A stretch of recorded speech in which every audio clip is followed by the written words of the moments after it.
ऐसा यार गजब।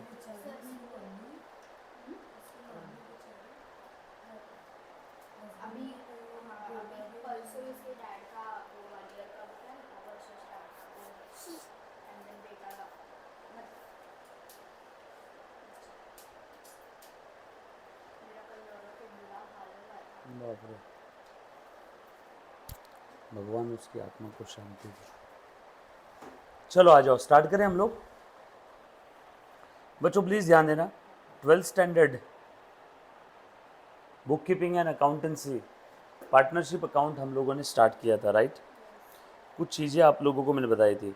आज पार्टनरशिप डीड हम लोग देखते हैं, है ना, सब लोग साथ में रहने बेटे। पार्टनरशिप डीड बेसिकली है क्या, कुछ नहीं, पीस ऑफ पेपर है जिसके ऊपर पार्टनरशिप की सारी टर्म्स एंड कंडीशंस लिखी रहेगी। देखो ध्यान से सुनना, देखो ना, document containing partnership agreement among the partners, मतलब पार्टनर्स के बीच में क्या क्या अग्री हुआ था, पार्टनर्स के बीच में क्या डिसाइड हुआ था, वो सारी चीज़ें जिस डॉक्यूमेंट में लिखी रहेगी, वो सारी चीज़ें जिस डॉक्यूमेंट में लिखी रहेगी उसको हम लोग क्या बोलते हैं प्यार से, पार्टनरशिप डीड। ध्यान से सुनना, it contains terms and condition on which partners were agreed upon, yes और नो। सारी टर्म्स एंड कंडीशन लिखी रहेगी जिसके ऊपर सारे पार्टनर ने हामी दी थी, कंसेंट दिया था, मंजूरी दी थी, हाँ किया था, यस और नो। आगे, एन अग्रीमेंट में बी रिटर्न और ओरल, अग्रीमेंट वैसे देखा जाए तो ओरल या रिटर्न कुछ भी हो सकता है। अग्रीमेंट की जो बात कर रही है, बात चल रही है ना यहाँ पे, पार्टनरशिप अग्रीमेंट ओरल भी हो सकता है और रिटर्न भी हो सकता है, बट पार्टनरशिप डीड अगर है तो कंपलसरी इन राइटिंग। फिर कहीं का भी, फिर से मैं बोलूँ, पार्टनरशिप अग्रीमेंट में भी ओरल और रिटर्न, बट अगर आप उसे डीड में कन्वर्ट करना चाहते हो, आप उसे डीड में कन्वर्ट करना चाहते हो तो it must be in writing. Deed oral कभी नहीं होगी, ना महाराष्ट्र में ना अदर देन महाराष्ट्र में। अग्रीमेंट अदर देन महाराष्ट्र हो सकता है ओरल, लेकिन deed her bar in writing. कुछ बात समझ में आई? या तो पार्टनरशिप डीड बनाओ ही मत, और अगर बनाते हो तो it must be in writing. या तो क्लास में आओ ही मत, अगर क्लास में आते हो तो मेरे हिसाब से रहना होगा। या तो डीड बनाओ ही मत, और बनाते हो तो राइटिंग में रहना होगा, यस और नो। कुछ बात समझ में आई? फर्क समझा सभी को? अभी ध्यान से देखना आगे और क्या बोला है बेटा। Partnership act doesn't make it compulsory, मैंने अभी बोला था ना, या तो डीड बनाओ ही मत, एक्ट में भी कंपलसरी नहीं है डीड बनाना। एग्जाम में मल्टीपल चॉइस क्वेश्चन आएगा, अग्रीमेंट करना कंपलसरी है क्या, यस। डीड करना कंपलसरी है क्या, नो। बट अगर आप डीड बनाते हो, अगर, तो कंपलसरी इन राइटिंग होना चाहिए। या तो डीड बनाओ ही मत, चलेगा, नहीं बनाए इट्स ओके, और अगर बनाते हो तो कंपलसरी इन राइटिंग। कुछ बात समझ में आई सभी को? पक्की बात? So partnership act doesn't make it compulsory to have a written agreement. However, in case of dispute among the partners, it always best course to have a written agreement. आपको suggestion ये दिया जाएगा कि राइटिंग में होना चाहिए agreement. Deed तो compulsory writing में ही है, वो तो सवाल ही पैदा नहीं होता, बट सजेशन ये है कि एग्रीमेंट भी अगर आप करते हो तो कैसा करो, राइटिंग। क्यों राइटिंग बताओ? ताकि कल चल के लफड़ा झगड़ा ना हो, यस और नो। कल चल के झगड़े हो गए पार्टनर्स के बीच में, तो लिखा हुआ रहा तो एटलीस्ट झगड़े तो नहीं होंगे। उसके बाद वो agreement duly sign by, writing में अगर है तो duly sign by all the respective partners and registered under the act. Registration करना है मतलब सरकारी ऑफिस में जाओ और उसका रजिस्ट्री करवा लो। जैसे अगर आप कोई प्रॉपर्टी, फ्लैट, ज़मीन खरीदते हो तो आपको रजिस्ट्री करवानी पड़ती है ना, तो ऐसे पार्टनरशिप डीड की भी, या अग्रीमेंट अगर आपने राइटिंग में बनाया तो उसकी क्या हो जाती है, रजिस्ट्री। पार्टनरशिप एक्ट के तहत जाके आप रजिस्ट्री करवा सकते हो, रजिस्ट्रेशन करवा सकते हो। तो आपको बोला क्या है, देखो अग्रीमेंट तुमको नहीं करना है राइटिंग में, मत करो, ओरल अग्रीमेंट कर लो, रिटर्न कर लो, कैसे भी चलेगा, बट सजेशन क्या है, it always must be in writing. मेरा सजेशन ऐसे रहेगा कि राइटिंग में होना चाहिए। ये अग्रीमेंट का किस्सा खत्म। अब मैं बात कर रहा हूँ डीड की। डीड या तो बनाओ या तो मत बनाओ। अगर आप डीड बनाते हो तो क्या हो जाएगा, वो राइटिंग में रहेगा। अब मैं आपका पूरा कन्फ्यूजन एक सेंटेंस में दूर करने जा रहा हूँ। रिटर्न पार्टनरशिप अग्रीमेंट को ही पार्टनरशिप डीड बोलते हैं। जो चीज़ राइटिंग में आ गई वो क्या बन गई, डीड। और उस डीड का अगर आप रजिस्ट्रेशन कर लेते हो तो कैसे करना है, as per Indian partnership act. समझ में आई बात सभी को। रिटर्न पार्टनरशिप अग्रीमेंट को ही एक वर्ड प्यार से बोला, क्या बोला जाएगा, डीड। पार्टनरशिप की डीड। कुछ बात समझ में आई। चलो आगे, पक्का ध्यान से सुनना आगे और क्या है तो। Partnership deed contains the rules and regulations frame for the internal management of the firm. Firm के इंटरनल मैनेजमेंट के लिए जो भी रूल्स रेगुलेशंस है, टर्म्स कंडीशन है, कौन पार्टनर कितना कैपिटल लाएगा, कौन पार्टनर क्या काम करेगा, किसके राइट्स क्या है, किसके ड्यूटीज़ क्या है, किसको कितना प्रॉफिट शेयर मिलेगा, यस और नो, ये सारी चीज़ें कहाँ पे लिखी रहती है, डीड में या फिर रिटर्न अग्रीमेंट में, क्योंकि return agreement is equal to deed. Yes और नो। या तो डीड बनाओ मत, लेकिन अगर बनाते हो तो it must be in writing.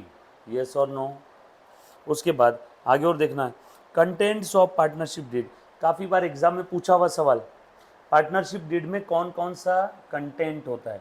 जैसे अगर मैं बात करूँ आपके अकाउंटिंग सब्जेक्ट की, तो अकाउंटिंग सब्जेक्ट में कंटेंट क्या है, partnership, admission, retirement, death, dissolution, bills of exchange, company accounts, है ना, कंप्यूटराइज अकाउंटिंग, ये सब क्या है, आपके अकाउंटिंग सब्जेक्ट का कंटेंट है। वैसे पार्टनरशिप डीड में क्या क्या होता है, तो पार्टनरशिप डीड में नाम, अता पता ऑफ द फर्म, नाम अता पता of the partner, nature of the business, कौन पार्टनर कितना कैपिटल लाएगा, कौन कितना विड्रॉ कर सकता है, किसको कितना प्रॉफिट शेयर मिलेगा, किसको कितनी सैलरी मिलेगी, इंटरेस्ट ऑन पार्टनर्स कैपिटल है कि नहीं। अरे बाबा, फर्म में पार्टनर लोग क्या ला रहे हैं, कैपिटल, तो उस कैपिटल पे ब्याज देना है कि नहीं देना है। किसी और से पैसे लेते तो ब्याज देते ना, देना है कि नहीं देना है, देना है तो कितना देना है। पार्टनर ने अगर विड्रॉ किया तो कितना ब्याज लेना है। पार्टनर ने फर्म में लाए कैपिटल तो कितना ब्याज देना है। पार्टनर ने फर्म से पैसे विड्रॉ किए तो कितना ब्याज लेना है। पार्टनर को सैलरी है क्या, रेम्यूनरेशन है क्या, कमीशन है क्या, पार्टनर से अगर लोन लिया तो कितना ब्याज देना है। ये सारी डिटेल फर्म कौन मैनेज करेगा, कौन कितनी देर बैठेगा फर्म में, ये सारी डिटेल कहाँ लिखी रहेगी, पार्टनरशिप डीड में। बस यही है content of the deed. Common sense, मतलब बच्चा बगैर पढ़े भी आंसर लिख सकता है क्या इसका। देख लो, चेक करो, यही सब है। Name address of the firm, name address of the partner, capital कौन कितना लाएगा, किस रेशो में प्रॉफिट लॉस बटेगा, राइट ड्यूटीज़ लाइबिलिटीज़ क्या क्या है ना। एडमिशन के वक्त हम लोग कौन कौन सी चीज़ें फॉलो करेंगे। ऐसी किसी पार्टनर का एडमिशन नहीं हो जाता है बेटा, एडमिशन के वक्त बहुत सारी चीज़ें देखनी होगी, है ना, सारे पार्टनर की मंजूरी लेनी होगी। किसी पार्टनर का डेथ हो गया, रिटायरमेंट के समय क्या क्या हम लोग चीज़ें फॉलो करेंगे। सर फॉलो करेंगे का एग्जाम्पल देना। अरे बाबा, कोई पार्टनर मर गया तो उसके लीगल हेयर्स को बुलाया जाएगा, उसको बोला जाएगा कि ये जो हमारा पार्टनर था, जो फर्म में था, ये आपका पति, बाप, बेटा, जो भी है, लीगल हेयर्स।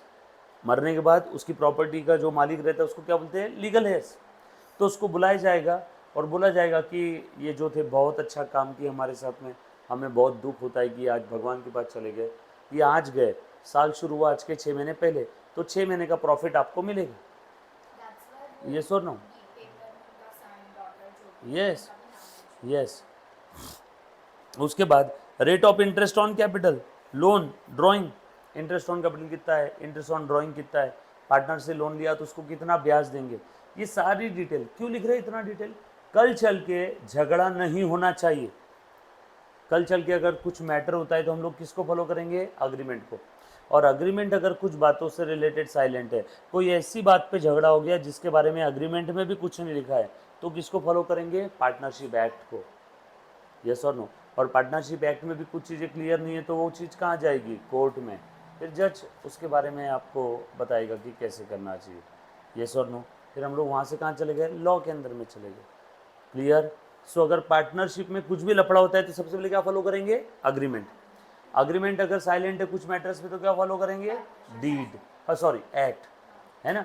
अग्रीमेंट अगर साइलेंट है, डीड अगर साइलेंट है तो क्या फॉलो करेंगे, एक्ट। एक्ट भी साइलेंट है तो जज भैया।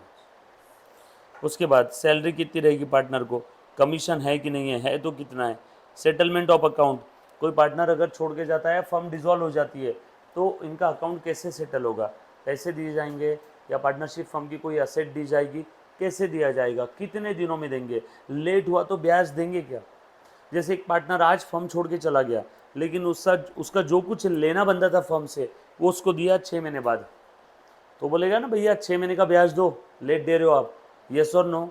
तो सेटलमेंट कैसे होगा, पहले हम लोग लिख देंगे कि आप जिस दिन छोड़ के जाओगे वहाँ से 1 साल बाद आपको आपका जो कुछ हिस्सा है वो मिलेगा, और उस पर हम ब्याज नहीं देंगे, ये पहले लिखवा के ले लिया, यस और नो।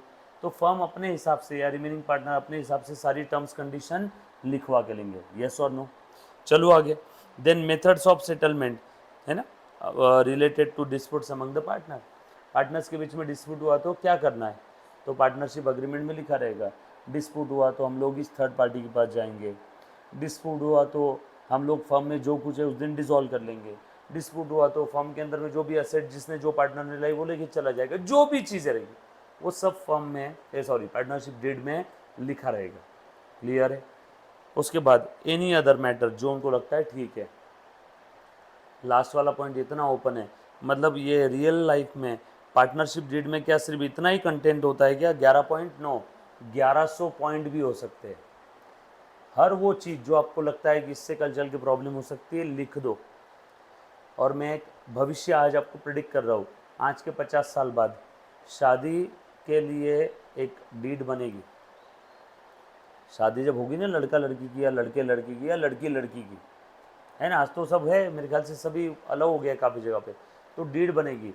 मैं बर्तन धोऊंगी तो बर्तन सुखाएगा रखेगा, मैं रोटी बनाऊंगी तो सब्जी बनाएगा। समझ में आ रहा है क्या, ये एक्चुअल में आज के 50 साल डाउन द लाइन ये लिख लेना, यही चीज़ें होगी।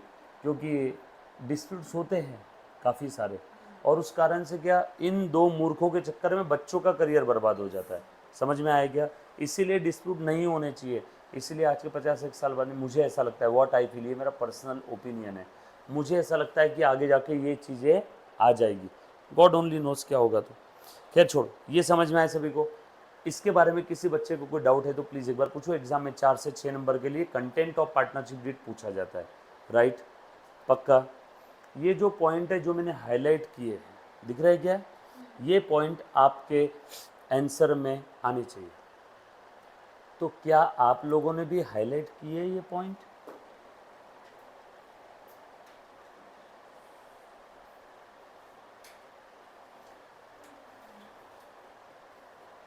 कितने प्यारे बच्चे ने, देखो मेरे हाईलाइट करने से पहले ही सारे बच्चों ने हाईलाइट कर लिए थे।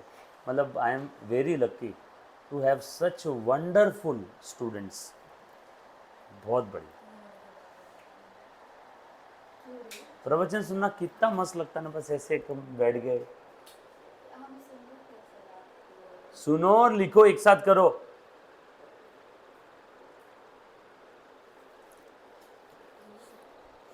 डन।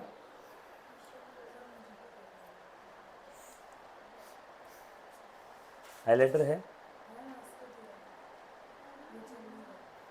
मैं चलाती हूँ उसको। अरे जान ली, हो गया पक्का। हाँ, हाईलाइट करके अगली स्टेप क्या है बताओ। घर पे जाने के बाद आप क्या करोगे, इसकी समरी नोट्स निकालोगे। आज का होमवर्क दे रहा हूँ, सेम लिखना है। बस मैं चाहता हूँ कि आपके हैंडराइटिंग में, मुझे पसंद है आपकी हैंडराइटिंग सब लोगों की, तो आप घर से क्या करके लेके आओगे, इसकी समरी नोट्स लिख के लेके आओगे। हाँ बस ऐसा लिखोगे।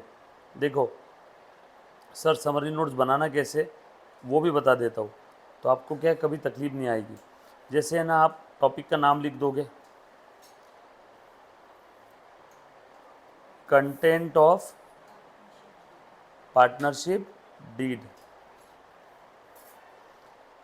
पहला कंटेंट क्या है बेटा, name and address of firm and partner. कितने पॉइंट कवर हो गए इसमें, 2।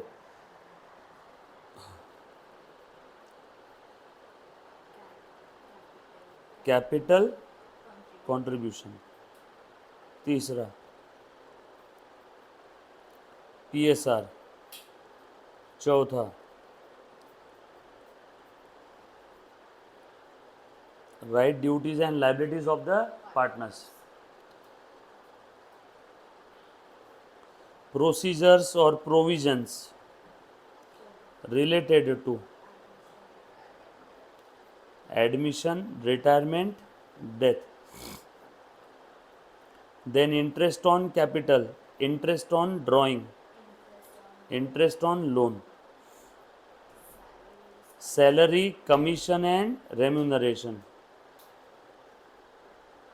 बराबर है, एक्सेट्रा इफ एनी. हाँ, salary, commission and remuneration if any. Then settlement of account, method of settlement, settlement of account and its method. 8वां 9वां हो गया क्या? Any other matter.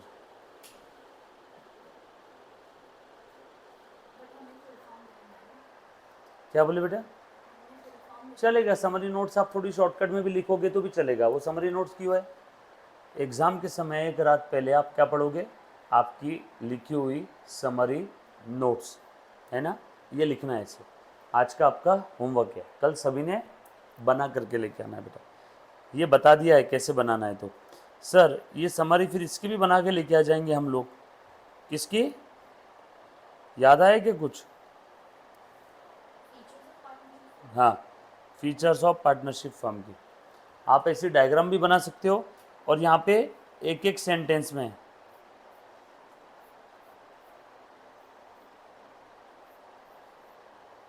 समझ रहे हो कैसा मस्त एकदम सूर्यफूल की तरह दिखेगा आपका डायग्राम. ठीक है, सनफ्लावर. हाँ ठीक है, तो आपको दो चीज़ें आपको बना के लेके आना है. Then importance of partnership deed.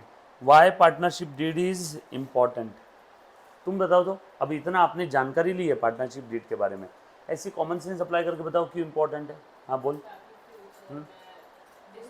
Very good, बिल्कुल सही जवाब. और आपका जवाब ही किताब जिसने ड्राफ्ट की उससे काफ़ी मिलता है. देखो, फ्यूचर डिस्प्यूट क्या हो जाएंगे? अवॉइड हो जाएंगे. देख के नहीं बोला ना? बहुत बढ़िया. और बताओ, और क्या वजह हो सकती है? बोलो बेटा. हाँ, दूसरा फायदा, it contains all the terms and conditions of the business. आगे, in it forms the basis of mutual relationship among the partners. So बताओ, importance of partnership deed.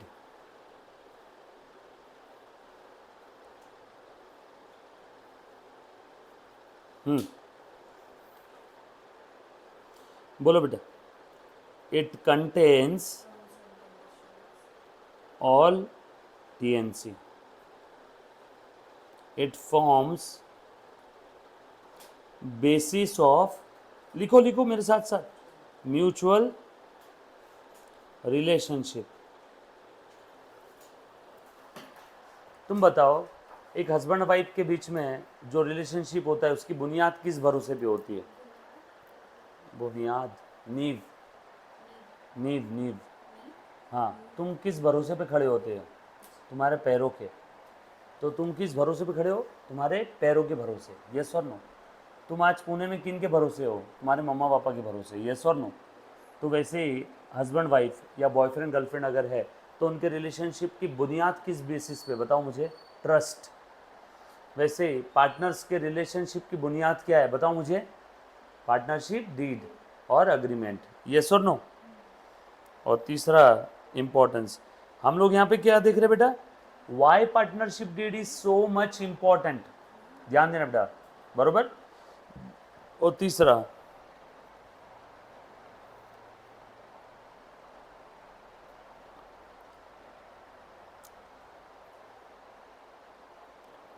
To avoid future dispute. Done. ये 3 reason है. Exam में match the pairs, one sentence, fill in the blanks, इस type के question आ सकते हैं. Right. चलो आगे, ऑल सेट।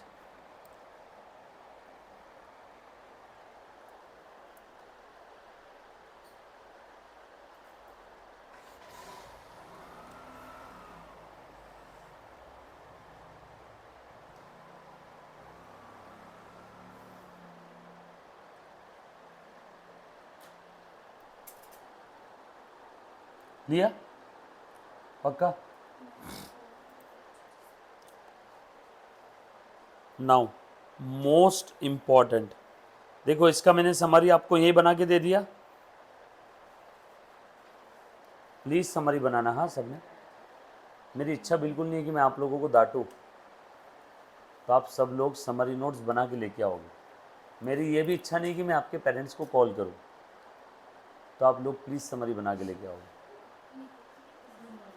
मेरी इच्छा है कि आप सभी को 12th में आउट ऑफ आउट आने चाहिए, तो प्लीज़ आप सब लोग समरी नोट्स बना के लेके आओगे। हाँ,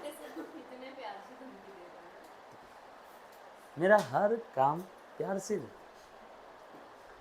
हाँ, ये लिखा बेटे सभी ने? आ जाओ। अब ये प्रोविजन अचानक कहाँ से बीच में आ गया? अब तक सारी दुनिया एकदम प्रॉपर चल रही थी, बीच में ये देख लो अचानक से क्या आ गया, provision of Indian partnership act. अब ये क्या चीज़ है, ध्यान से सुनना, लिखो मेरे साथ साथ, ये भी आपकी समरी नोट्स में आ जाना चाहिए, ठीक है? ध्यान से सुनना। अकाउंटिंग सब्जेक्ट की आपकी 2 बुक रहेगी, एक रेगुलर जिसमें आप सारे प्रैक्टिकल सम मेरे साथ साथ सॉल्व करोगे, और दूसरी एक समरी बुक, छोटी सी बुक बना लेना, बचपन में आती थी ना छोटी बुक, वो डायरी। आजकल तो कितनी प्यारी प्यारी बुक मिलती है बाहर में, स्पायरल की भी छोटी डायरी बोलो तो ठीक है। नॉर्मल किसी किराना अपने ये क्या बोलते हैं स्टेशनरी के शॉप पे जाना, उसके पास में स्पायरल की भी A4 साइज़ के पेपर का आधा 20 से कट करके छोटी छोटी डायरी बना देता है, आधी कीमत में मिल जाती है, तो वैसे डायरी में लिख लेना ब्लैंक पेपर में, कैसा भी करो, कंटेंट मैटर, सस्ता रहो महंगा रहो अपने कोई लेन देन नहीं। ध्यान से सुनना, ऐसा लिखो, इफ़ पार्टनरशिप, मुन्ना ध्यान देना, if partnership deed is silent on following matters, then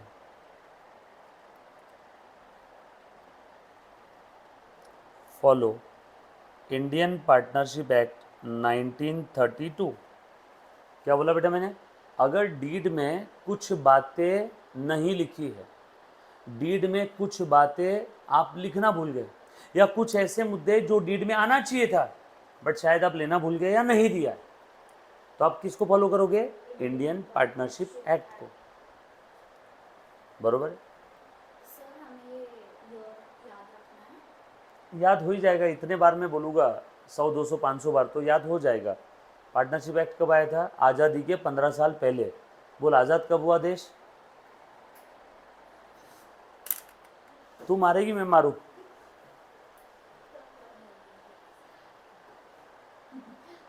मेरे भारत देश के होनहार भविष्य,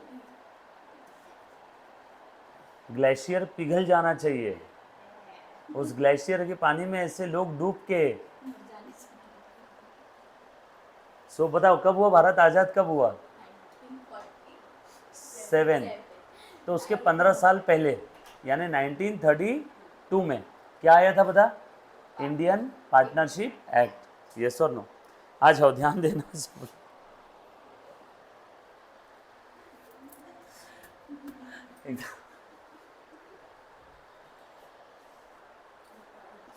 मैंने अल्पना को याद था, वो क्यों बेइज्जती करवा रही अपनी मेरे?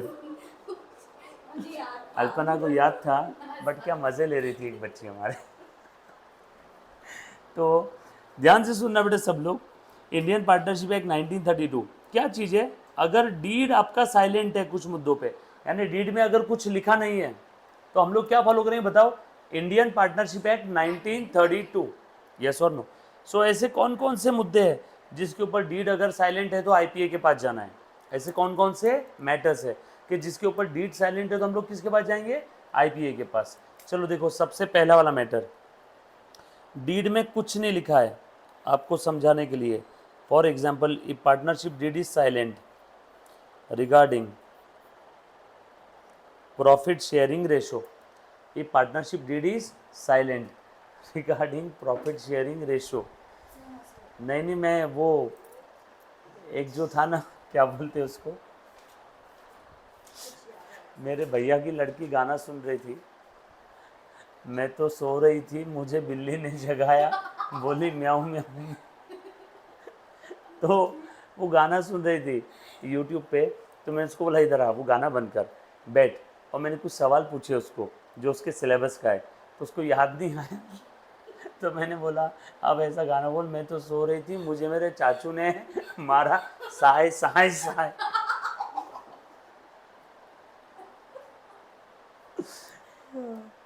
बाप रे बाप।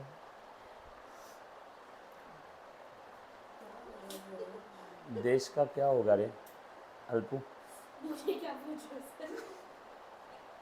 अभी ध्यान से सुनना, पार्टनरशिप डीड अगर साइलेंट है रिगार्डिंग प्रॉफिट शेयरिंग रेशियो तो क्या करेंगे? पार्टनरशिप डीड साइलेंट है रिगार्डिंग इंटरेस्ट ऑन कैपिटल तो क्या करेंगे? पार्टनरशिप डीड साइलेंट है रिगार्डिंग इंटरेस्ट ऑन ड्राइंग तो क्या करेंगे? पार्टनरशिप डीड साइलेंट है रिगार्डिंग इंटरेस्ट ऑन लोन तो क्या करेंगे? पार्टनरशिप डीड साइलेंट है रिगार्डिंग सैलरी रेम्यूनरेशन और कमीशन टू पार्टनर तो हम लोग क्या करेंगे? पार्टनरशिप डीड साइलेंट है रिगार्डिंग कि नए पार्टनर का एडमिशन कैसे होगा तो हम लोग क्या करेंगे? बरोबर है?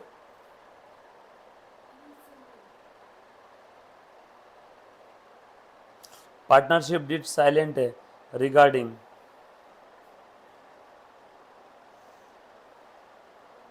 मैनेजमेंट ऑफ फर्म तो हम लोग क्या करेंगे? लिखा? इतने सारे ऐसे मुद्दे हैं, मैटर्स है कि जिसके ऊपर अगर पार्टनरशिप डीड साइलेंट है तो हम लोगों को क्या फॉलो करना है? Indian partnership act. हम लोगों को क्या फॉलो करना है बेटा? Indian partnership act. चलो देखो, अभी मान लो, देख बेटा ध्यान दे, मेरी और पूनम की एक पार्टनरशिप फर्म है, हम लोग प्रॉफिट शेयरिंग रेशो लिखना भूल गए, तो बताओ प्रॉफिट शेयरिंग रेशो कितना रहेगा? Very good, 50-50। If partnership deed is silent, if partnership deed is silent on the following matters. पहला मैटर है आपको समझाने के लिए, प्रॉफिट शेयरिंग रेशो के बारे में कुछ नहीं लिखा है, तो प्रॉफिट शेयरिंग रेशो कैसे रहेगा? इक्वल। 3 पार्टनर है तो 1/3 1/3 1/3, 4 पार्टनर है तो 1/4 1/4 1/4, 5 पार्टनर है तो 1/5 1/5 1/5, 2 पार्टनर है तो हाफ हाफ। यस और नो? फिर भले किसने कितना भी कैपिटल लाया होगा, ये सारी चीजें प्रैक्टिकल क्वेश्चन में यूज होने वाली है। ये आपके समरी नोट्स में भी होना चाहिए, रेगुलर नोट्स में लिखना है लिखो, नहीं लिखा तो भी चलेगा, समरी नोट्स में होना चाहिए। पार्टनरशिप डीड अगर साइलेंट है रिगार्डिंग आईओसी, बोल आईओसी मतलब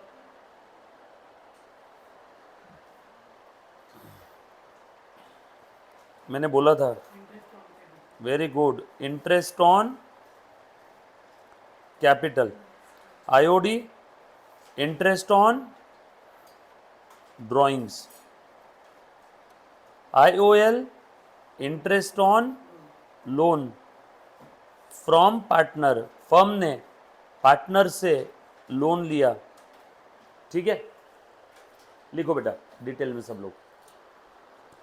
सो इंटरेस्ट ऑन कैपिटल के बारे में डीड साइलेंट है, बोल वेदांत, गेस करो ऐसे कि क्या हो सकता है यहाँ पे। इंटरेस्ट ऑन कैपिटल के बारे में डीड में लिखा ही नहीं है। इंटरेस्ट ऑन कैपिटल क्या होता है पहले एक बार समझ लो, सब लोग ध्यान देना बेटा। फर्म के अंदर में सारे पार्टनर ने कैपिटल इंट्रोड्यूस किया, यानी कैपिटल फर्म के अंदर में मनी और मनीज वर्थ में पार्टनर्स जो है फर्म में मनी और मनीज वर्थ के फॉर्म में क्या लेके आ रहे हैं? कैपिटल। मान लो ABC तीन पार्टनर है, तीनों ने 50-50 हजार का कैपिटल लाया, तो उस 50,000 के कैपिटल पे उनको क्या देना होगा? ब्याज। इसके बारे में फर्म में लिखा ही नहीं है, तो कितना इंटरेस्ट ऑन कैपिटल रहेगा? 0। नहीं देंगे। इक्वल मतलब कितना परसेंटेज बोलना पड़ेगा ना, 0। इंटरेस्ट ऑन कैपिटल कितना? 0। यानी एक पार्टनरशिप फर्म है, उसमें 3 पार्टनर है, तीनों ने 2-2 लाख रुपए का कैपिटल लेके आया। अब बताओ उनके इस कैपिटल के ऊपर कितने का इंटरेस्ट देंगे? बोल बेटा सानी का 0। नहीं देंगे। ये प्रैक्टिकल क्वेश्चन के अंदर में यूज करना होगा। सर मान लो अगर पार्टनरशिप डीड में लिखा है कि पार्टनर को उनके कैपिटल के ऊपर 10% का इंटरेस्ट देंगे, 10%, 6% लिखा है तो 6%, 5% लिखा है 5%, कुछ नहीं लिखा है 0। इंटरेस्ट ऑन कैपिटल के बारे में डीड अगर साइलेंट है तो कितना देंगे इंटरेस्ट ऑन कैपिटल? 0। नहीं देंगे। इंटरेस्ट ऑन ड्राइंग के बारे में बताओ कितना रहेगा? सानी का गेस। डीड साइलेंट है, जब इंटरेस्ट ऑन कैपिटल ही कुछ दे नहीं रहे तो लेंगे भी कुछ नहीं। ये भी कितना रहेगा? क्या मतलब इसका? अन्ना बन्ना चन्ना 3 पार्टनर है, बन्ना ने फर्म से 10,000 रुपए विड्रॉ किए, बन्ना ने फर्म से 10,000 रुपए विड्रॉ किए, तो इस विड्रॉल के ऊपर क्या आना चाहिए? इंटरेस्ट। बट डीड में कुछ लिखा ही नहीं है कि कितना ब्याज लेना है, कितना इंटरेस्ट लेना है, इसके बारे में डीड में कुछ नहीं लिखा है, तो कितना इंटरेस्ट लेंगे? 0। पहले ये वाला point. Salary, remuneration, commission to partner. काफी बार क्या होता है, पार्टनरशिप फर्म जब बनाते हैं तो अग्रीमेंट में लिख देते हैं, डीड में लिख देते हैं, मैं दिन रात फर्म में काम कर रहा हूं, मुझे सैलरी मिलनी चाहिए 5,000 रुपए पर मंथ, प्रॉफिट के अलावा। कुछ पार्टनर लिख देते हैं मैं दिन भर सेल्स का काम कर रहा हूं, मैं भटक रहा हूं दिन रात, तो मुझे सेल्स का 2% मिलना चाहिए कमीशन। कुछ पार्टनर बोलते हैं मैं मेरा स्किल यूज कर रहा हूं, मुझे रेम्यूनरेशन मिलना चाहिए। तो सैलरी, कमीशन, रेम्यूनरेशन, इसके बारे में डीड में कुछ नहीं लिखा है कितना देंगे, तो कितना देंगे बेटा? 0। अदरवाइज सर कितना देंगे? जितना डीड में लिखा है उतना। डीड में कुछ नहीं लिखा है तो कितनी सैलरी पार्टनर की? 0। यस और नो? कुछ बात समझ में आई? चलो आगे। Admission of a new partner कैसे होगा? फर्म के अंदर में 3 पार्टनर है, अन्ना बन्ना चन्ना। नया पार्टनर एक फर्म में आना चाहता है, तो बोलो एडमिशन कैसे होगा? With the consent of all the existing partner. लेकिन अगर डीड में ऐसा लिख दिया कि चन्ना तो फर्म के अंदर में ज्यादा आता नहीं, वो तो नाम का पार्टनर है, तो नए पार्टनर का एडमिशन होगा अन्ना और बन्ना के कंसेंट से, तो वैसे होगा जैसे डीड में लिखा है। बट अगर डीड में कुछ नहीं लिखा है कि नए पार्टनर का एडमिशन कैसे होगा, तो कैसे होगा बताओ? डीड में लिखा ही नहीं कि नए पार्टनर के एडमिशन का प्रोसीजर क्या है, तो कैसे होगा न्यू पार्टनर का एडमिशन?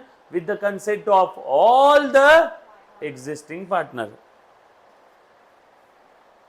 लिखो कंसेंट, मंजूरी।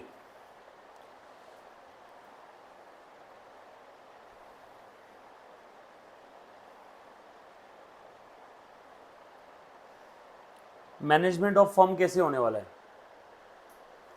हाँ बोलो बेटा, फटाफट से बताओ। सारे पार्टनर्स मैनेज करेंगे। अदरवाइज कभी कभी क्या होता है मालूम है क्या? फर्म के अंदर में 2 पार्टनर वर्किंग रहते हैं, एक साइलेंट रहता है खाली नाम का, तो दोनों पार्टनर अग्रीमेंट में, डीड में ऐसा लिखवा के ले लेते हैं कि भैया हम दोनों ही फर्म को मैनेज करेंगे, तू तेरी होशियारी मत मारना, वैसे भी तू सिर्फ नाम का पार्टनर है, तो मैनेजमेंट की जिम्मेदारी किसकी? हम दोनों की। पर अगर ऐसा लिखा नहीं है तो मैनेज कौन करेगा? सारे पार्टनर। फिर वो कोई पार्टनर फर्म में आओ चाहे ना हो, मैनेजमेंट का अधिकार सबका रहेगा। यस और नो? और लास्ट वाला, अगर फर्म ने किसी पार्टनर से अगर लोन लिया होगा तो उस लोन के ऊपर ब्याज कितना देगी फर्म? वापस सुनना, मैं पार्टनरशिप फर्म हूं, ये 3 पार्टनर है, मैंने इस पार्टनर से लोन लिया 10 लाख रुपए का, तो ये जो लोन लिया है पार्टनर से, ये जो फर्म ने पार्टनर से लोन लिया है, इस लोन के ऊपर हम लोग कितना ब्याज देने वाले हैं? ये रहेगा 6% पर एनम। मैक्सिमम कितना रहेगा? 6% पर एनम, इससे ज्यादा नहीं। मतलब पार्टनरशिप डीड के अंदर में लिखना ही भूल गए कि पार्टनर से लोन लिया तो कितना ब्याज देना है। पार्टनरशिप डीड में लिखना ही भूल गए कि पार्टनर से अगर लोन लिया तो कितना ब्याज देना है, तो 0 नहीं रहेगा, नहीं तो ये तो बेचारे पार्टनर का नुकसान है ना, वो लोन भी दे रहा है फर्म को और उसको ब्याज भी नहीं मिल रहा है। तो लोन के ऊपर कितना है, interest on loan taken from partner कितना रहेगा बेटा बताओ, 6% पर एनम। अच्छा सिंपल इंटरेस्ट रहेगा या कंपाउंड इंटरेस्ट रहेगा, सिंपल इंटरेस्ट, आगे लिख लो सिंपल इंटरेस्ट, कंपाउंडिंग नहीं रहेगा, राइट। चले आगे, लिख लिया आगे।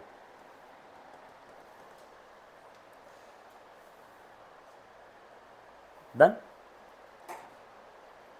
स्क्रॉल करूं मैं इसको, चेक करो तो यही सारी चीजें है क्या, 1 2 3 4 5 6, एक हमने एक्स्ट्रा लिखा 7, 1 2 3 4 5 6। So at the time of formation of partnership firm, document is prepared called partnership deed। आगे देखो क्या बोला है, सारी टर्म्स एंड कंडीशन कहां पे लिखी रहेगी, डीड में। But if the partnership deed is silent about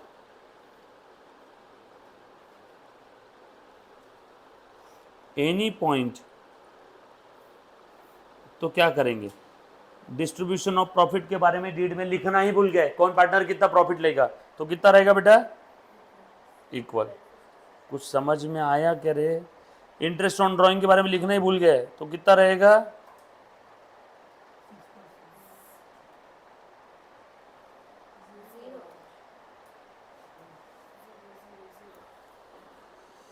आगे कंटिन्यू करो इसके अंदर में।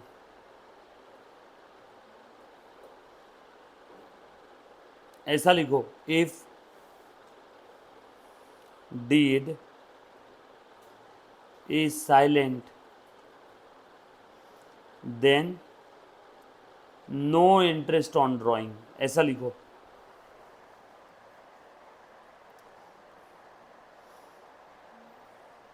बरोबर है, लिखा सभी ने, deed is silent then no interest on drawing.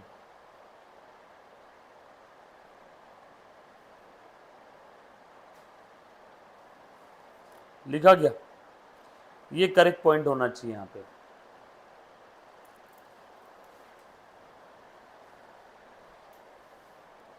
अब जो पॉइंट इन्होंने देना चाहिए था वो बोर्ड वालों ने दिया ही नहीं इसके अंदर में।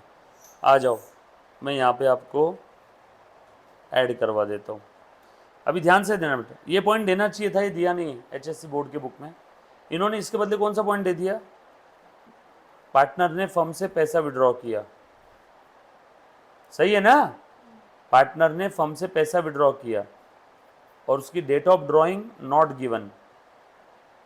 आपको प्रश्न में कब विड्रॉ किया इसकी डेट नहीं दिया है, तो अब बताओ कब विड्रॉ किया, आप क्या अज्यूम करोगे, साल के बीच में, यस और नो, अरे कुछ बात समझ में आ रही क्या, कब विड्रॉ किया क्या अज्यूम करोगे, साल के बीच में।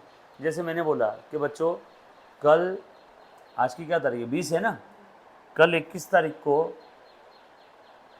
मैं एक फंक्शन में जाने वाला हूँ, कुछ बोला नहीं कब जाऊँगा, बस मैंने इतना बोला कि कल 21 तारीख को फंक्शन में जाऊँगा, टाइम नहीं बताया, सुबह जाऊँगा, दोपहर में जाऊँगा, शाम में जाऊँगा, तो क्या अज्यूम करना, बीच का टाइम।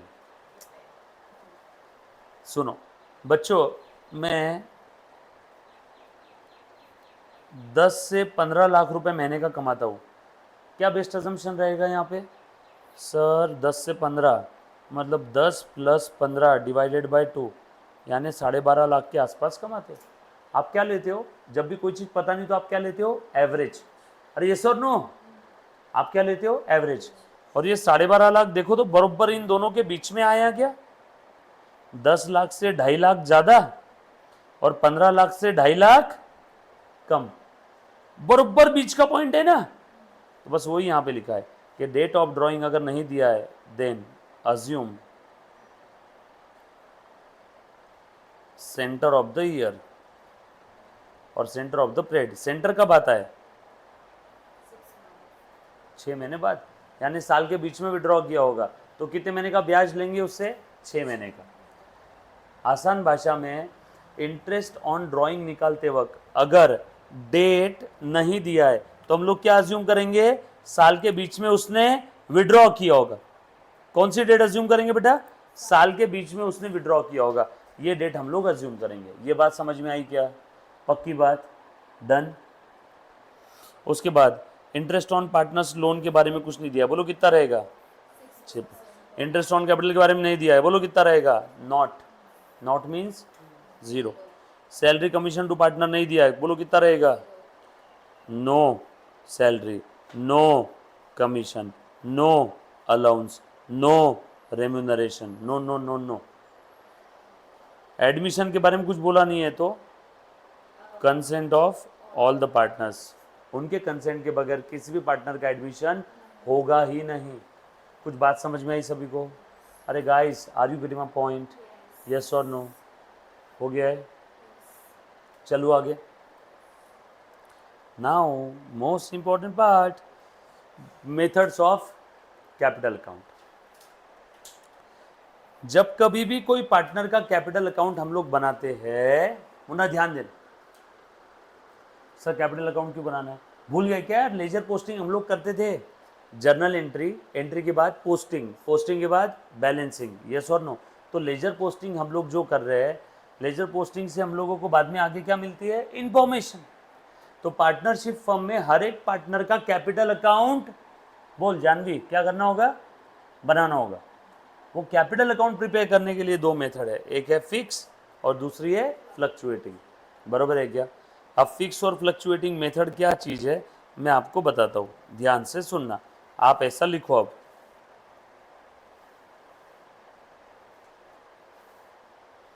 ऐसा लिखो, लिखो, ये आपके रेगुलर नोट्स में भी आने दो और समरी नोट्स में मैं बताऊंगा कौन सा पार्ट लिखना है। लिखो बेटा, लिखो।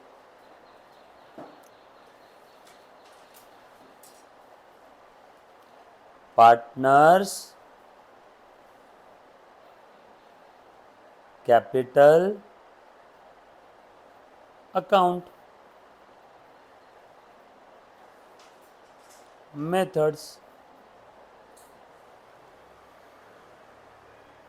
एक है फिक्स्ड कैपिटल अकाउंट मेथड और दूसरी है फ्लक्चुएटिंग कैपिटल अकाउंट मेथड। लिखा सभी ने? लिखो मेरे साथ साथ। एक है फिक्स कैपिटल अकाउंट मेथड और दूसरी है फ्लक्चुएटिंग कैपिटल अकाउंट मेथड। लिखो फटाफट से, फिक्स, फ्लक्चुएटिंग। मुन्ना इसके पहले का भी लिखना पड़ेगा ना, देखो। रेगुलर में जो लिखवा के दिया। अच्छा, आप वो बोल रहे हो कि वो समरी में लिख लोगे? ठीक है, ठीक है, चलेगा, बट समरी में लिख लेना उसको। लिखो बेटा, पार्टनर्स कैपिटल अकाउंट मेंटेन करने के लिए कितने मेथड है? 2। एक फिक्स्ड है और दूसरी फ्लक्चुएटिंग है। बहुत ही प्यारा मेथड है फिक्स और फ्लक्चुएटिंग, दोनों में फ़र्क कुछ नहीं है, बस प्रेजेंटेशन का फ़र्क है। अल्टीमेट आंसर सेम आने वाला है, सिर्फ प्रेजेंटेशन का फ़र्क है। पहले मैं फ्लक्चुएटिंग बताता हूँ, ठीक है, बाद में फिक्स बताऊँगा। अभी आपने लिख लिया ना, अभी आपने कुछ भी मत लिखना अब। हाँ, ये बस इतना सा चार्ट बना करके रुक जाना। मैं आपको बताता हूँ कि फिर कैसे लिखना है, आपको जगह का अंदाज़ आ जाएगा। अभी बस ध्यान दो, मैं आपको पूछता हूँ बीच बीच में। डन? जैसे ध्यान से देखना आप।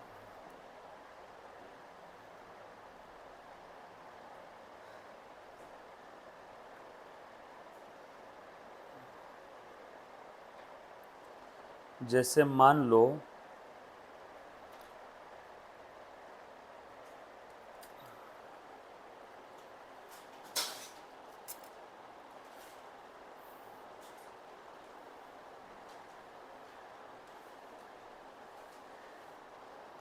ध्यान देना बेटा,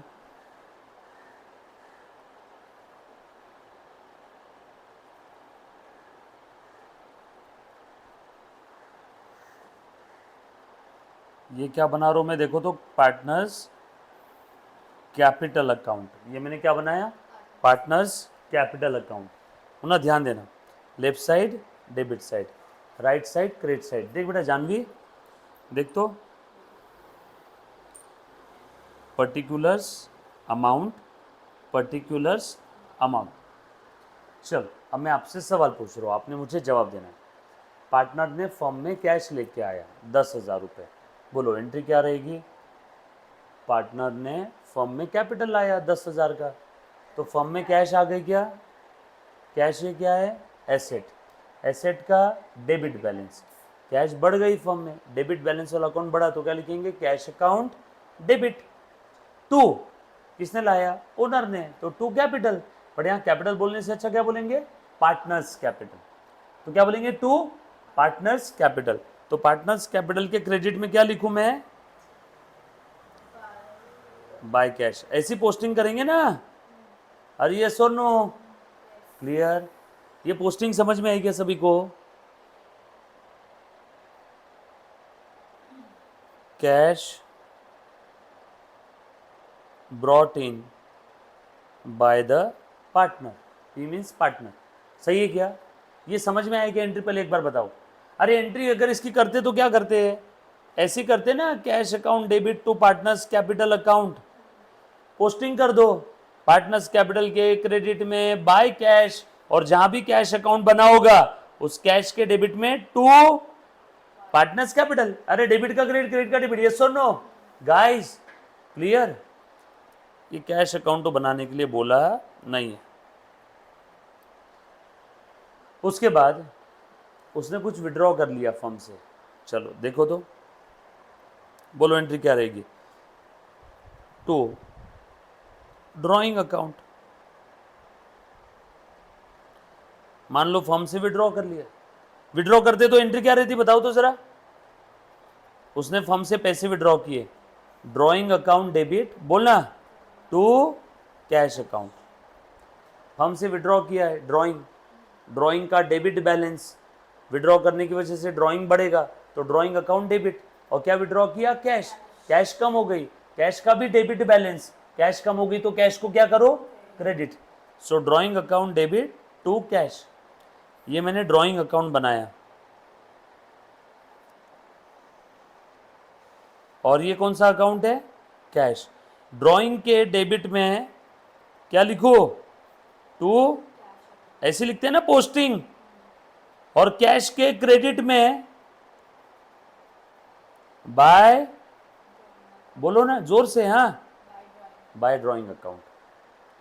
अब ये ड्रॉइंग का जो बैलेंस है ये कहाँ जाता है? कैपिटल में। यहाँ पे लिख देता हूँ बाय कैपिटल अकाउंट। ड्रॉइंग का जो भी बैलेंस है, ड्रॉइंग का बैलेंसिंग फिगर, जिस प्रकार से वेजेस ट्रेडिंग में जाता है, जिस प्रकार से सैलरी पीएनएल में जाता है, ठीक उसी प्रकार से ड्रॉइंग कहाँ मरेगा? आखिरी में कैपिटल में मर्ज हो जाएगा। ड्रॉइंग कैपिटल को बढ़ाता है या कम करता है? Very good, common sense. Drawing capital को क्या करता है? कम। कैसे? ओनर जब भी फर्म में कुछ लेके आएगा तो कैपिटल बढ़ेगा, ओनर फर्म से विड्रॉ करेगा तो उस विड्रॉल को क्या बोलते हैं? ड्रॉइंग। और ड्रॉइंग की वजह से कैपिटल क्या होता है? कम। चेक करो, ऑटोमेटिक कैपिटल के डेबिट में आया बाय कैपिटल, कैपिटल के डेबिट में टू ड्रॉइंग, कैपिटल के डेबिट में टू ड्रॉइंग। अब समझ में आया मैंने कैसे लिखा इधर में? सो ड्रॉइंग की वजह से कैपिटल कम हुआ, कैपिटल का क्रेडिट बैलेंस बढ़ता है तो क्रेडिट करो, कम हुआ तो डेबिट करो। ड्रॉइंग की वजह से कैपिटल क्या हो रहा है? कम हो रहा है। तो देखो मैंने कैपिटल के डेबिट में लिख दिया ड्रॉइंग। ये बात समझ में आई सभी को? तेरे को समझ में आया मुन्ना? पक्का? क्या कन्फ्यूजन है मुझे बोल, मैं 50 बार वापस बताऊंगा। बोलो क्या कन्फ्यूजन है? कौन सी चीज़ नहीं समझी? कौन सा वाला? ये पार्ट क्या लिखा है मैंने? ट्रांजैक्शन क्या बोला ये बताओ? नहीं, ट्रांजैक्शन क्या था ये बताओ? विड्रॉ किया, बोलो ऐसा क्या था ट्रांजैक्शन? क्या विड्रॉ किया? माथा, कौड़ी, पत्थर, कैश। कैश विड्रॉ किया, बोलो एंट्री क्या रहेगी उसकी? जब भी ओनर फर्म से विड्रॉ करता है तो एंट्री क्या रहेगी? रूल बताओ अपना। समझ में आया? क्यों नहीं समझ में आया? अभी भी नहीं समझे? अरे घर पे पढ़ मेरी माता। ये देखो मैं रूल बता रहा हूं, asset, drawing, debtors, expense and losses are always always always having, बोल बढ़ते हैं तो, कम हुआ तो अब बता, यहाँ पे ओनर विड्रॉ कर रहा है, विड्रॉ कर रहा है तो कौन कौन सा अकाउंट बनेगा? Very good, drawing account. हाँ, और कैश विड्रॉ किया तो वेरी गुड, कैश अकाउंट। बोल, ड्रॉइंग का कौन सा बैलेंस है? Debit balance. असेट ड्रॉइंग है ना, ड्रॉइंग का डेबिट बैलेंस। ओनर जब विड्रॉ कर रहा है, जैसे जैसे वो विड्रॉ करेगा वैसे वैसे ड्रॉइंग बढ़ेगा। ड्रॉइंग बढ़ेगा तो ड्रॉइंग को क्या करो? बरोबर। बोल, दूसरा कौन सा अकाउंट बना? कैश का कौन सा बैलेंस है? बोलो ना, तो बैलेंस तो बोलो। वेरी गुड, कैश का भी डेबिट बैलेंस। कैश बढ़ती है तो डेबिट, और कैश कम हुआ तो? कैश बढ़ रहा है कम हो रहा है यहाँ पे बिजनेस से? क्यों कम हो रहा है? ओनर ने विड्रॉ किया, विड्रॉ किया तो कैश कम हो जाएगा। कैश कम होगा तो कैश को क्या करना है? क्रेडिट। देख, मैंने कैश को क्या किया? टू, टू माने क्रेडिट, बरोबर है। ये एंट्री समझ में आई क्या? माँ कसम। अभी सुन, घाई मत कर, ये एंट्री समझा? अब ड्राइंग के डेबिट में क्या लिखेंगे? टू कैश, और कैश के क्रेडिट में बाय ड्राइंग, बरोबर है। अभी पूरी बात सुनो, ड्राइंग के डेबिट में लिख दिया टू कैश। ड्राइंग का बैलेंसिंग फिगर निकालेंगे अभी। डेबिट साइड की टोटल ज़्यादा है, बैलेंसिंग फिगर इस साइड में आएगा क्या? और ये कहाँ ट्रांसफ़र करेंगे? कैपिटल में। और देखो ये यहाँ पे क्या लिखा? ड्राइंग के क्रेडिट में लिख देंगे बाय कैपिटल, और ये मैंने कैपिटल में ट्रांसफ़र किया। अरे बाबा, जैसे खर्चे जाते हैं P&L में, वैसे ड्राइंग जाएगा कैपिटल में, और ड्राइंग की वजह से कैपिटल बढ़ेगा कि कम होगा? कम होगा। कम होगा तो कहाँ लिखूँ? डेबिट में। कैपिटल का क्रेडिट बैलेंस कम हुआ तो डेबिट। तो देख, मैंने डेबिट में लिख दिया टू ड्राइंग। अभी समझा? ट्रांजैक्शन क्वेश्चन में दिया रहेगा। मैं एक बार फिर से बताना चाहूँगा कि आप घर पे रूल्स पढ़ो।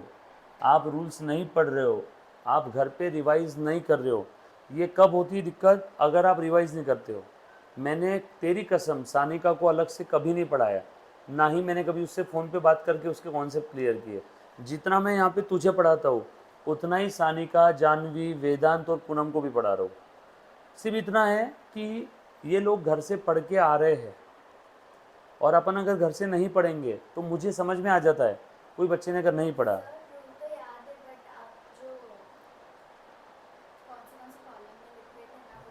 कौन सा कॉलम? तो ये तो आपने देखा हुआ है, पहले दिन से रूल पढ़ा। बोल, रूल क्या था? Liability capital. कौन सा बैलेंस है इन सबका? बढ़ते हैं तो मैंने भी यहाँ पे बढ़ते तो क्या लिखा देख, तो अलग कहाँ है? और कम हुआ तो फिर? अभी मैं बता रहा हूँ वैसा करना। आज घर पे जाके अच्छे से रूल पढ़ो, एंट्रीज करना। जो मैं कुछ आपको जर्नल एंट्रीज आज बताऊंगा, घर से उन सब की पोस्टिंग करके लेके आना, ठीक है? सभी को बताता हूँ, सभी के लिए होमवर्क सेम रहेगा, वो घर से पोस्टिंग करके लेके आना है। डन? हाँ, और कौन सा ट्रांजेक्शन हो सकता है पार्टनर्स में, बताओ तो ज़रा। अभी जैसे कि नहीं, पार्टनर को प्रॉफिट भी मिलेगा, फर्म का प्रॉफिट मिलेगा तो कैपिटल बढ़ेगा या कम होगा? जैसे मैंने पहले ही ये वाला ट्रांजेक्शन बताया, फिर ये दूसरा वाला ड्राइंग का ट्रांजेक्शन बताया। ये आपको याद नहीं करना है, ये क्वेश्चन में दिया रहेगा। ये क्वेश्चन में दिया रहेगा कि पार्टनर ने विड्रॉ किया, तो आप कहाँ लिखोगे? कैपिटल के डेबिट में। क्वेश्चन में दिया रहेगा कि पार्टनर ने नया कैपिटल लेके आया, कहाँ लिखोगे? कैपिटल के क्रेडिट में। क्वेश्चन में दिया रहेगा कि पार्टनर्स को प्रॉफिट बांटना है, अब पार्टनर्स को प्रॉफिट बांटेंगे, प्रॉफिट की वजह से कैपिटल बढ़ता है या कम होता है? वेरी गुड, बढ़ेगा। लॉस की वजह से कैपिटल कम होगा। तो अब बताओ, प्रॉफिट बांटना है पार्टनर्स को, तो कैपिटल बढ़ेगा या कम होगा? बढ़ेगा। बढ़ेगा तो कहाँ लिखूँ रे बेटा? क्रेडिट में, बाय P&L अकाउंट। कुछ बात समझ में आ रही क्या? ये क्या है? Distribution of profit. लॉस की वजह से कैपिटल कम होगा, टू P&L, लॉस, डिस्ट्रीब्यूशन। कुछ बात समझ में आ रही? पार्टनर को सैलरी देना है, फर्म पार्टनर को सैलरी दे रही है। अब फर्म जब कभी भी पार्टनर को कुछ देती है तो एक्चुअल में कैश नहीं देगी उसको, क्या बोलेगी, जा तेरा कैपिटल बढ़ा देता हूँ। तो फर्म अगर पार्टनर को सैलरी देना चाहती है बाय सैलरी और रेम्यूनरेशन और कमीशन टू पार्टनर, तो उसका कैपिटल बढ़ा देते हैं, एक्चुअल में नहीं देते उसको। समझ में आएगा? जब कभी भी कोई फर्म पार्टनर को सैलरी देना चाहती है, एक चीज़ ध्यान रखना, पार्टनर कौन है, धंधे का मालिक। वो एक्चुअल में सैलरी नहीं उठाता है, वो क्या करता है, उसका कैपिटल बढ़ा देता है, और जब पैसों की ज़रूरत रहेगी तब वो विड्रॉ कर लेगा कैपिटल से। तो एक्चुअल में जैसे बाकी एम्प्लॉय को सैलरी दी जाती है मंथली जनरली, वैसी सैलरी पार्टनर लोग नहीं उठाते। यस और नो? तो जब कभी भी कोई फर्म में लिखा रहेगा कि पार्टनर को 2,000 रुपये पर मंथ की सैलरी, तो एक साल की कितनी होगी बता, 24,000। तो यहाँ पे लिख दिया, कैपिटल बढ़ा दिया उसका साल के आखिरी में 24,000 से, पार्टनर ने सैलरी ली नहीं, है ना। जैसे मुझे तुझे कितने देना है, 500 रुपये, तूने मेरे लिए कुछ काम किया, मैंने बोला ओके अल्पना 100 रुपये और तेरे बन गए, तो तू क्या बोलेगी, सर 100 रुपये मुझे कैश मत दो अभी, आपसे 500 लेने थे ना, अब कितने लेने हैं, 600, और तूने 400 का काम किया, मैं एक्चुअल में नहीं दूंगा। अब तू क्या बोलेगी, सर अब आपसे कितने लेने हैं, 1000, जिस दिन देखो जरूरत रहेगी उस दिन तू मेरे से ले लेगी पैसे, तब तक के बस तेरा बैलेंस बढ़ते रहेगा। अब तूने कुछ विड्रॉ किया मेरे से तो बैलेंस कम हो जाएगा। कुछ बात समझ में आ रही है? तो फर्म पार्टनर को एक्चुअल में नहीं देती है, फर्म क्या करती है बताओ, पार्टनर का कैपिटल प्लस माइनस करती रहती है। जब भी फर्म को पार्टनर से कुछ लेना है तो उसका कैपिटल कम कर लेगी, जब भी फर्म को पार्टनर को कुछ देना है तो उसका कैपिटल बढ़ा देगी। कुछ बात समझ में आई सभी को? पक्की बात। चलो आगे, मान लो इंटरेस्ट ऑन कैपिटल फर्म देगी ना पार्टनर को, बढ़ा दिया capital. Interest on drawing firm लेगी ना पार्टनर से, कम कर दिया कैपिटल। कुछ बात समझ में आ रही क्या? यस और नो? और यहां पे आ जाएगा आपका बैलेंस कैरिड डाउन। हो गया, ये था आपका पार्टनर्स कैपिटल अकाउंट। कितना सिंपल था, सिंपल है। मैं इसके ऊपर एक प्रैक्टिकल एग्जांपल लूँगा, एक नहीं 10-10 एग्जांपल लूँगा, और फ्लक्चुएटिंग और फिक्स कैपिटल अकाउंट मेथड में क्या फ़र्क है वो हम लोग जानेंगे नेक्स्ट लेक्चर में। तब तक के लिए अलविदा, टेक केयर, बाय। अभी आपका तुरंत किसका रहेगा, हर्षा मैम का लेक्चर रहेगा बेटा।